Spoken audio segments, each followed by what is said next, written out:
I'm pleased to welcome our special guest today. Our guest speaker is Chris Bovie, is that correct? Okay, thank you. Chris is the Community Relations Officer for Ontario Shores Centre for Mental Health Sciences.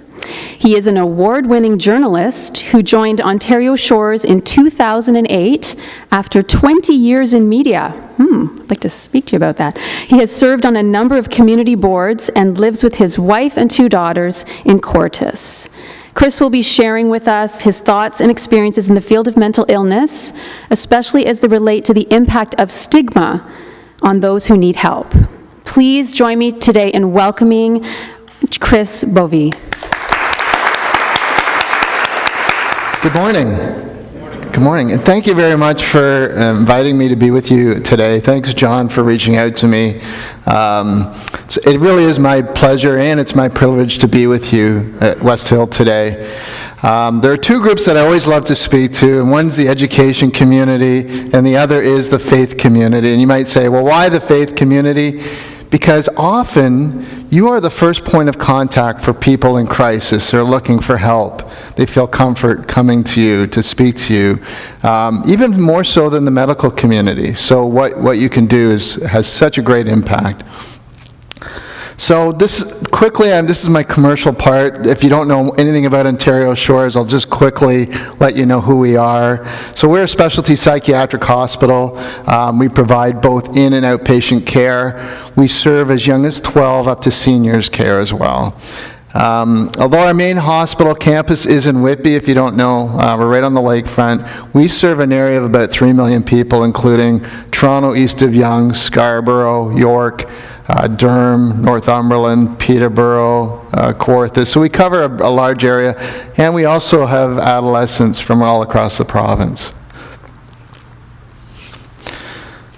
We're also committed to research, and we have an academic affiliation with the University of Toronto. In part, also beyond sort of the healthcare piece, we do a lot of capacity and build capacity through education and awareness. So that includes our award-winning Talking About Mental Illness program.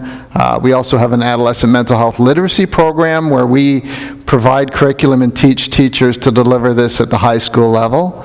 And we also do a lot of work in the community, so as well to raise awareness of mental health and to reduce stigma. So today I really wanted to talk to you about stigma. That is really the common theme. There's so many things I could talk to you about, but stigma is the biggest barrier when it comes to people getting help and reintegrating and doing well in their communities. So I'm going to show you a video, and I'll just sort of set this up. It's a 15-minute video called Talk to Someone. So in our program, we actually created a documentary, a 50-minute documentary, and it was called 3 Voices. And when we did the filming, we filmed parents and some people, some doctors, someone you'll recognize in this film as well. But when we put it together, we thought these 3 young people are incredible. We just want to focus on these 3 people. And that film is done really well. It's a 50-minute documentary. We've been taking it to schools. It's been selected, official selection at film festivals, including in New York City. And recently we just got a call from Montreal to be part of a film festival out there. So it's wonderful. The 3 young people that are in the film are also in this, among other people as well. But this one we created, just a shorter version, and it'll talk to you a little bit about how we think about mental illness, and I think it's a good catalyst to the rest of my talk with you today. So perhaps we could show that now. Thank you. It's always a quiet lull after I get emotional. I've seen it like 10 million times. It's just the 3 young people I love so dearly because they shared their story and they love trying to make a difference in the lives of other people. And so I want to ask one thing. I just want to kind of take a turn here. How many people here have ever broken a bone in their life? Raise your hand. How many have actually broken a bone? Okay. Now, keep your hands up, people who have broken bones. Now, put your hand down if you went to see a doctor to get it treated. If you went to see a doctor to treat your broken bone, put your hand down. You didn't go see a doctor? Put your hand down if you did see a doctor. Keep it up if you just decided to stay home and suffer through it. Unfortunately, that's the challenge with mental illness, is most people don't get the help right? And could you imagine the outcry if somebody had a broken bone or cancer or something, they said, I can't go get help because people are going to hate me for getting help. That's what happens with people with mental health issues. We know that 1 in 4 here will have a mental illness or mental health disorder in their lifetime. That could be anything from dementia, Alzheimer's. It can be things like schizophrenia, bipolar, but it can also be things like anxiety disorder, eating disorder, post-traumatic stress. So we know it affects so many people in our community, yet it isn't really at the level it should be compared to other health illnesses and healthcare issues. We know 70% of mental illness has an onset at early childhood, 70%. And one of the things is we talk about stigma, and especially adolescent, and really this affects everyone, but 40% of parents said they wouldn't admit to anyone, including a doctor, if their child had a mental health issue. That's tragic, right? Because we know early intervention, and so much can be done if we help people early on. In a study we conducted in Ontario Shores, 1/3 of Ontarians said they knew a family, friend, or a relative that had a mental illness that wasn't getting any help at all. And this one, I always bring this one out for the politicians because they like the money pieces. The economic impact of mental illness in Canada is $51 billion with a B dollars. And when you talk about people off work, all the things that, disability, all the things, it has a huge economic impact. But the funny thing is we know that every $1 spent on mental health saves $7. So we know that spending money can help reduce the cost of mental illness as well. And why do these numbers exist? It really comes down to stigma, and often, I don't even use the word stigma sometimes, it comes down to discrimination, right? It's not just a stigma. So, I even see it at the hospital, and you'd be surprised, like when doing community relations, how many people call me up and say, why are you letting your patients walk outside? And I said, just hang on. You just patients. We're a hospital. We're not a jail. Yet some people will still see people with mental illness or a mental health facility differently than they would their acute care hospital. So my hope today is to sort of change the way we think about mental illness. And I know what a lovely group. I think most of you get it. When I hear the vision and the values of this church and the outpouring, it's so refreshing to be with people like yourself today, to hear that. But even just looking at the words we use, and how you see others with mental illness, and just stopping and thinking about it, and even when you watch TV or movies or see things in the news, to maybe look at it with a more balanced lens, because a lot of that is very sensational. So we know that stigma prevents people from getting help and asking for help. And in those cases, sometimes people will reach out, kids will reach out to friends. In the case of people here, you may reach out to someone in your congregation to talk about those issues. So how we react and how we treat that has a huge impact, huge impact. And I don't want to, this sounds like pretty heavy and putting pressure, but often your reaction may, in some cases, be the difference between life and death. And I know that sounds, boy, that's a lot of pressure, and it seems a little dramatic. But let me just tell you this. Suicide is the second leading cause of death among youth 10 to 24. And we know in almost the high majority of those cases, there was some mental health issue at play. But we've even seen, there was a study that came out recently saying that number is even increasing in seniors, suicide risk. So suicide is often the result of someone who feels it's a last resort, right? It's somebody it's a cry for help, or in some cases, it's just the only way they think they can fix the suffering that they're going through. It is a last resort. So you can see the important role that you can play as parents, as friends, as relatives in providing that support to people. If we ignore the signs or we dismiss their illness, chances are they'll never reach out for help ever again. So you have to be open to the signs, and when people come to you, you have to be compassionate, and you have to help them and get them the help that they need. I liken it to, I try and always do analogies, I liken it to a child at school that isn't doing very well. So they're struggling at school, they're quiet, they're having trouble learning, they tend to be isolated, they don't want to talk to anybody because they feel like they're stupid and they're not worthy, and they don't, so they follow along. But there'll be a point where they reach out to somebody, and it may be that teacher, and how that response could dictate the rest of their course of their lives. If that teacher brings them in and says, it's okay, we've got things to help you, you're not the only child that doesn't learn, and has troubles with math or whatever it is, but you bring a compassionate understanding, they can flourish. Now, if that teacher says, well, you're just lazy, you don't work hard enough, it's your fault, that child will often not ask again. And what will happen? We'll see them get worse and worse and drop out of school. And it's the same thing with mental health. If that person comes and they feel like someone says, you know what, pull your bootstraps up and get on with it. This is your fault. It's in your head. They're never going to ask for help again. They're going to feel like no one understands. They already feel like nobody understands them. So it's really key that we provide that support for them. Of course it would be easy if mental illness was like a broken arm, that you could just see it, right? And say, okay, well, here it is.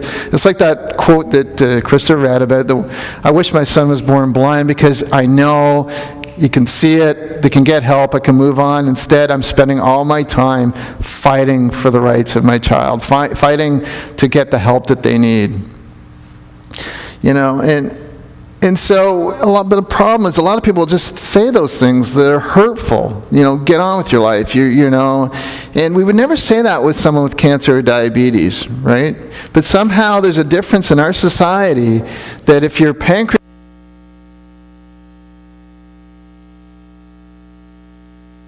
Sorry, I think I hit it. Is that better? If your pancreas or your heart that's okay, we understand that. It's not your fault. You got heart disease and that, your brain's ill? Well, that's a different story. It's funny, we had an actor, I don't know if anyone knows Joe Pantoliano, he's on The Sopranos, and he was in a lot of movies, came and spoke at our hospital, and he always says, it's the only illness you can get yelled at for having, right? And it's true, unfortunately. So it's hard enough for people to deal with illness without burden and guilt. And then often, you'll see a lot of times where if somebody is suffering through cancer, people rally around that person. When someone has a mental illness or schizophrenia, the family disbands. So not only are they dealing with an illness, they're dealing on their own. We see that a lot in the hospital. So one of the stigmas that seems to be out there a lot, and it's perpetrated in TV and movies, and it's usually the focal point of news articles, is that people with mental illness are violent. And this is not the case. They're more likely to become victims of violence than the perpetrators of violence. I found a Canadian study that said the percent of violent crimes they looked at connected to a mental illness. So they looked at 1,150 cases of a violent crime, and 3% were from people who had a mental health disorder, only 3%. But when you watch CSI or all these shows where if somebody has a mental illness, they're probably going to kill somebody. And that is something that people with mental illness fight. No wonder they don't want to ask for help. That's the view society has of them. And so even in the media, you will read very extreme cases of somebody that has gone to court because they committed, in some cases, horrible crimes that have a mental illness. And you'll see that in the news a lot. And what I say is, well, often these are people that we've ignored for years and years and years. So often people will get very anxious or upset because someone comes to our hospital in our forensic system. And I say, well, don't worry about the person that's getting the help. Worry about the person you walk, when you're in downtown Toronto, you've walked past for 5 years sitting on the street and nobody cares about. We can either react and be a society that reacts to issues and say, okay, after the fact, here's what we're going to do. We're going to lock that person up. We're going to do that. Or we can prevent. We can prevent tragedies, and they are tragedies for everyone involved. If we would just stop and help. There's a story. I don't know if anyone knows Malcolm Gladwell, who writes for the New Yorker magazine, and he did a article called $1 Million Murray, and it looked at a gentleman who was homeless and had mental health issues in the United States. And he was kind of affectionate. People knew him, and police would pick him up and take him to hospital, or you take to shelters and that. So over a 10-year period, Malcolm Gladwell looked at all his medical bills from hospitals. And Murray had cost the system over $1 million over 10 years in medical costs. And yet, he's no further ahead today. Could you imagine if we stopped as politicians or society and said, let's take some of that money and offer supportive housing and get that person back in our society as a contributing person instead of always reacting. We're spending more money and we're further behind. And so I think we need to sort of change how we look at things like that. So what can we do as a society? So if you're a parent, we have to be more willing to accept that our child may have a mental health issue. And I think that's hard for a lot of parents. And I think Alicia, one of the young girls, her parents said that was the hardest thing they had to do. It's easy to say, well, it's a moody, teenagers get moody, they do those things, that's just normal. Well, that's a common thing I hear among parents, But you got to look for the warning signs. We all have stress and anxiety. We all do. And that's normal. It's the fight or flight. We all have that.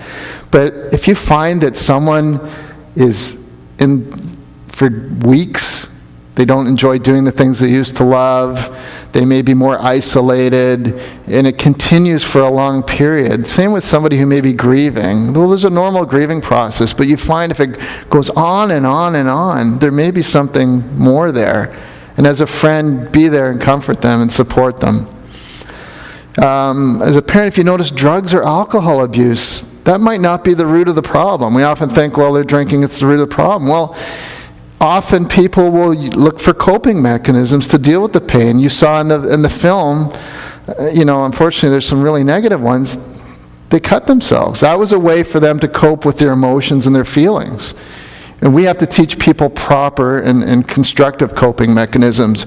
But often, that is a source. People will drink or use drugs because they want to numb what's going on. They want some control. They feel like they've lost that. Support and listen non-judgmentally and encourage a friend that's going through a tough time to get help. You may have a friend that confides in you and says, look, don't tell anybody, but I'm dealing with this, or I think I don't want to live anymore. Well, you want to be there for them, and in cases it's hard. If you feel a friend's in crisis, you have to get help for them. And kids ask me this all the time. Well, I have a friend, what do I do? And I said, first and foremost, if you feel they're in danger, you have to do something right away. One of the young people, students that saw my film, wrote a beautiful letter saying she had a friend who told her, she was in crisis, she thought she was going to hurt herself, but said, don't tell anybody. And she was really afraid. Well, if I tell somebody, I'm going to lose a friend. But she knew it was the right thing to do. She did it. And the friend came after and said, thank you. If it wasn't for you, I don't know if I'd be alive today. So I think, it's really important, for people to reach out and be compassionate and listen. If someone's just struggling, you don't have to force them, but be there as a friend, understand, let them talk, right? If you run a business, build a climate of support and understanding. If you're a manager, you own a business. Workers are often afraid to admit they have a mental health issue because they feel like, well, I'm going to get fired, I'll never get promoted, I can't talk about this. But, you need to be supportive of that and build an environment where people can come forward. Again, it will have a great benefit on your business. We saw the economic impacts of it. The warning signs in a bit could be low productivity, outbursts, coming in late, but it might not be the obvious thing. The person that's working constant overtime, you think, oh, that's a great worker. That can be someone that's struggling with a mental health issue. If you're someone that works with the public or deals with the public, I encourage you to take the Mental Health First Aid course. That was a course that was developed in Australia and adopted by the Mental Health Commission of Canada. And a number of organizations, including our hospital, have certified trainers. And it's just like first aid, really. It teaches people about mental illness, the warning signs, but to provide intervention until proper medical help can intervene. It's a great program. So anyone that deals with the public, it's a great program I encourage you to look into.